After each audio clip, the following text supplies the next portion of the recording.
आज का जो प्रोग्राम रखा गया है वो इस मकसद से रखा गया है, जो मौजूदा हालात है बिहार का, कोरोना वायरस से आज पूरी दुनिया तबाह है और बिहार का जो मौजूदा सियासत चल रही है उसके ऊपर बस दो बात हम कहेंगे कि जो इंसान दिनों रात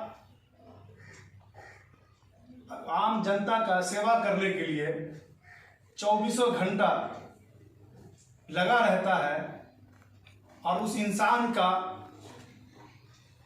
बिहार सरकार और बीजेपी का जो हुकूमत है देश के अंदर, वो एक गलत रवैया अख्तियार करके एक जाने माने नेता, जिनको बिहारी नहीं पूरे देश एक मसीहा के रूप में जानते हैं, वो नेता जो कभी भी किसी भी वक्त किसी का भी कॉल जाने पर वो लब्बैक कर करके हर एक आदमी के घर पे वो पहुंचने का काम करता है, हर एक गरीब के आंख के आंसुओं को पोंछने का काम करता है। आप लोग बखूबी जानते होंगे कि वो नेता को आज बिहार की हुकूमत यानी कि नीतीश कुमार जी ने एक साजिश के तहत उनकी गिरफ्तारी कर लेती है, और वो भी गिरफ्तारी ऐसी कि लॉकडाउन का उल्लंघन के मामले में उसको गिरफ्तार किया जाता है और 9 घंटा गांधी मैदान के जेल में उनको रखा जाता है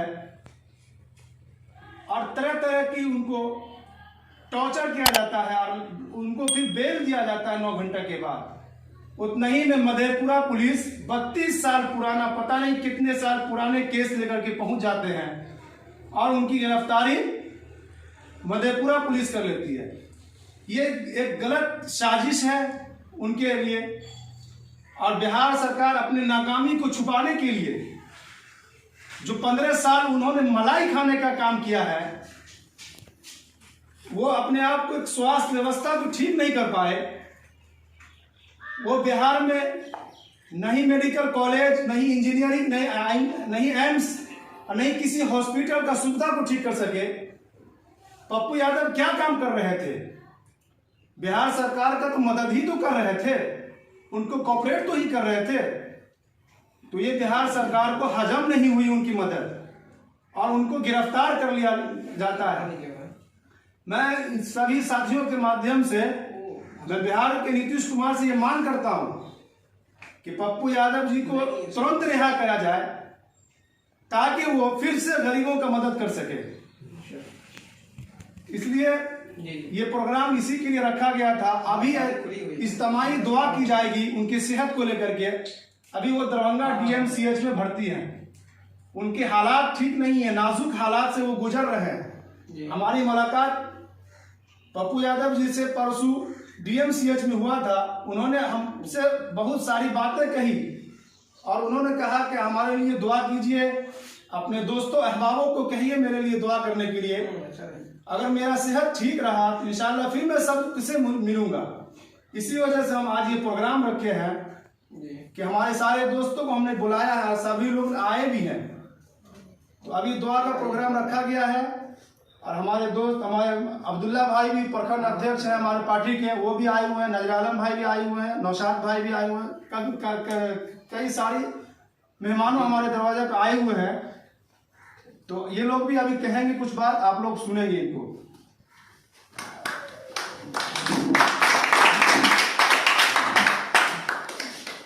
बिस्मिल्लाहिर्रहमानिर्रहीम, अस्सलामु अलैकुम वरहमतुल्लाहि वबरकातुहू।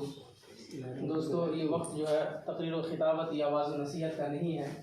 ये वक्त बड़ी अफसोस की बात यह है कि आज हुक्मरानों का जो रवैया है वो आम जनतों को इस पे बहुत गहराई और गिराई से सोचने का है। इरशाद भाई ने जैसा कहा, मैं इनकी बातों को चंद अल्फाज में यूँ अदा कर दूँ कि अभी सूरज नहीं डूबा, अभी तो शाम होने दो। पप्पू यादव अपनी मेहनत से और अपनी लगन से पूरे आवाम को ये भरोसा भी दे रहे हैं और मौजूदा हुकूमत को ये ललकार रहे हैं गोया के कि अभी सूरज नहीं डूबा, अभी तो शाम होने दो, मैं खुद लौट जाऊंगा, मुझे नाकाम होने दो। अब मुझे बर्बाद करने की कोशिश ना करो ऐ दुनिया वालों, मैं खुद हो जाऊंगा बर्बाद, पहले आबाद तो होने दो। और जो हालात यहाँ की हुकूमत ने पैदा कर दिए उनके लिए, बिहार की हुकूमत और बीजेपी सरकार ने खास तौर से, अभी आपने देखा जितने भी गद्दार लोग हैं जो हक्कानियत को और हकीकत को सामने लाने की कोशिश कर रहे हैं, चाहे वो आजम खान के रूप में हो या इसी तरीके से दिगर नेता के रूप में हो। इसी तरह जनाब पप्पू यादव साहब भी, जो अभी आपने देखा कि एम्बुलेंस का मामला सामने किया, खुद उनके विधायक, उनके मंत्री सरकारी गाड़ी को अपने यहाँ गुलामी के तौर पर उसकी जो है सेवा को यूज कर रहे थे। लेकिन वो जनाब जब वहाँ गए, पप्पू यादव ने उनको उनकी साजिश को पर्दाफाश किया तो बेचारों को बेगुनाह जेल में डाल दिया गया। इसी के लिए राहत इंदौरी ने कहा था कि अगर खिलाफ है होने दो, जान थोड़ी है, अगर खिलाफ है तो होने दो, जान थोड़ी है, ये सब धुआं है, कोई आसमान थोड़ी है। जो आज है कल ये नहीं रहेंगे। जब अंग्रेजों की हुकूमत 100 साल जिंदगी रही या फिर वो खत्म हो गए, ऐसे ही ये जुल्म बर्बरियत की हुकूमत आज न कल खत्म होगी और अल्लाह की ज़ात से उम्मीद है कि इंशाअल्लाह खत्म हो ही जाएगी। जब पप्पू यादव जैसे लोग इस धरती पे पैदा होते रहेंगे और जब जब पैदा होते रहेंगे तब तक जेलों में जाकर के भी, अस्पतालों में जाकर के भी वो गलत को गलत और सही को सही कहते ही रहेंगे। तो कहा अगर खिलाफ है होने दो, जान थोड़ी है, ये सब धुआं है, कोई आसमान थोड़ी है, और सभी का खून है शामिल यहाँ की मिट्टी में, इसी के बाप का हिंदुस्तान थोड़ी है। चाहती है जिसको चाहती है जेल में डाल देती है, जब चाहती है जेलों से निकाल देती है, जब चाहती है तरह तरह की साजिशों के तहत इन जैसे नौजवानों को, इन जैसे हीरो को, इन जैसे नायकों को, इन जैसे गरीबों के मसीहाओं को जेल में डाल रही है। ये बहुत ही गलत और अन्याय और जुल्म है इस धरती के ऊपर, और ये जुल्म बहुत दिन तक नहीं चलता रहेगा मेरे दोस्तों, हम सबों को यकीन करनी चाहिए। मैं पप्पू यादव को बहुत हद तक तो नहीं जानता, लेकिन मुझे जब इनके राजनीति के बारे में पता चला तो बड़ा ही एहसास हुआ। ये पता चला कि मधेपुरा लोकसभा से जब ये जीत करके जाते थे, क्योंकि वर्तमान में इनकी सीट तो है नहीं, और इनकी अहलिया जब जाती थी तो अपने इलाके के जितने लोग भी इनके पास पहुंचते थे बीमार इलाज के लिए, तो इनके यहाँ रहना, खाना और दवाओं का, डॉक्टरों का, तमाम के तमाम बीमारों का अपने यहाँ रिहाइश कहा करते थे, जो कि इनको एमपी कोटा से मिला करता था घर।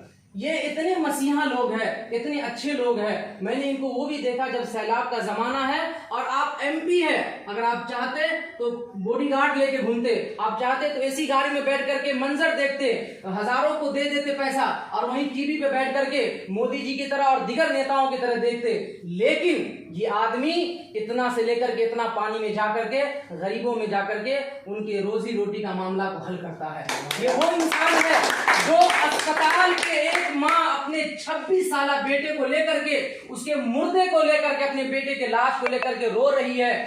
अस्पताल के बाहर ये पप्पू यादव जाते हैं और डॉक्टर से जब बात करते हैं तो माँ ये कहती है कि ए मेरे लाल, ए मेरे बहादुर, मेरे बेटे से एक कॉल बात करा दो। ये पप्पू यादव वो इंसान है कि जब डॉक्टर से पूछते हैं कि आप इनके बेटे को लौटा सकते हैं, आप इनके बच्चे को लौटा सकते हैं, आपने जो उनके साथ जो अन्याय की है, जो जुल्म किया है, ये कौन देगा? ये वो इंसान थे। बस यही चंद बातें कहनी है मेरे दोस्तों। आप जितना भी कहेंगे इनके बारे में कम है, और जितना भी जानेंगे वो कम है, क्योंकि वो इंसान है जिसके रग रग में जनता के लिए सेवा भरा हुआ है, जिनके एक एक अंग में जनता की खिदमत के लिए, इनके हर पल पे इनके लिए जो है उम्मीद की किरण लगी हुई है। हमारे इरशाद बता रहे थे कि जब डीएमसीएच में मुलाकात हुई उस वक्त भी यही कह रहे कि मेरे सेहत के लिए दुआ कीजिए कि ये शेर फिर आएगा, ये शेर फिर आएगा और फिर जनता की सेवा करेगा। अल्लाह से दुआ करें। हमारे और भी दोस्त हैं, हम वतनी भाई अपने भगवानों से प्रार्थना करें कि मालिक इनकी जिंदगी में फिर सेहत तंदुरुस्ती अता फरमाए और इनको फिर वही हाल कर दे जो कल तक हमारे बीच आकर की सेवा करते थे। मालिक से प्रार्थना करते हैं कि मौला इसकी जिंदगी को फिर से वही जिंदगी अता फरमाए।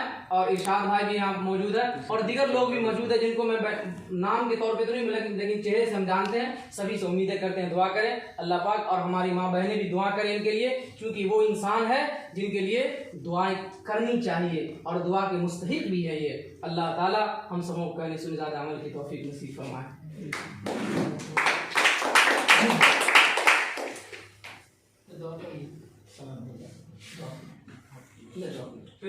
सियाकार है।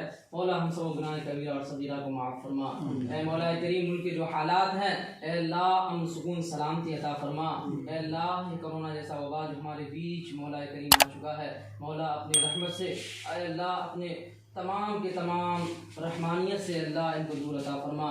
ऐ मौला करीम हम लोग जिस मकसद से यहाँ आए हुए हैं, मौला हमें बूढ़े भी हैं, बच्चे भी हैं, जवान भी हैं, औरतें हैं, माँ बहन सब हैं। ऐ अल्लाह सबों की दिल की तमन्ना ये है कि जनाब पप्पू यादव की सेहत और तंदुरुस्ती अता फरमा और उनकी खिदमत को मौला कबूल फरमा। ऐ अल्लाह ऐसे शेर को ऐ अल्लाह और भी पैदा अता फरमा। ऐ मौला करीम जो गरीबों के लिए, यतीमों के लिए, विधवाओं के लिए, बेबस के लिए, बेकस के लिए सहारा बन के अल्लाह पूरी दुनिया में घूमते हैं, ऐ अल्लाह ऐसे लोगों की जान की, माल की, इज्जत व आबरू की हिफाजत फरमा।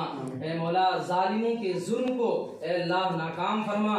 ऐ मौला उन्हें हिदायत फरमा, उनके नसीब में हिदायत लिखे तो हिदायत रज़ा फरमा और मैं अल्लाह उनके नाकाम अल्लाह उनके साजिशों को ऐ अल्लाह रिश्ता नाबूद फरमा। ऐ मौला करीम दुनिया में जितने लोग परेशान हाल सबों की